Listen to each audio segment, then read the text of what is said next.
నమస్కారం. ఇది సంగతికి స్వాగతం.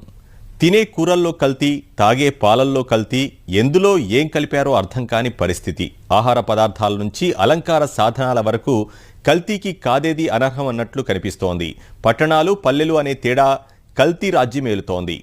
హైదరాబాద్ వంటి మెట్రో నగరాల్లో విచ్చలవిడిగా విజృంభిస్తోంది. లాభాలే లక్ష్యంగా కొందరు వ్యాపారులు చేస్తున్న కల్తీ దందా ప్రజల ప్రాణాల మీదకు తెస్తోంది. ఆహార పదార్థాల్లో కల్తీ నేరుగా ఆరోగ్యంపైనే ప్రభావం చూపుతోంది. కొన్ని వెంటనే దుష్ప్రభావాలు చూపుతుండగా మరికొన్ని దీర్ఘకాలం చెప్పలేనంత చేటు చేస్తున్నాయి.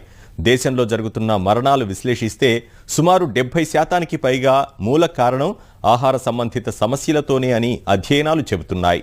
ప్రజల్లో ఆందోళన వ్యక్తమవుతున్న, న్యాయస్థానాలు ఆగ్రహం వ్యక్తం చేస్తున్నప్పటికీ, సామాజిక సంఘాలు కోరుతున్నప్పటికీ చర్యలు అంతంత మాత్రంగానే ఉంటున్నాయి. చట్టాలు కొంత పటిష్టంగానే ఉన్నప్పటికీ అమలు చేసే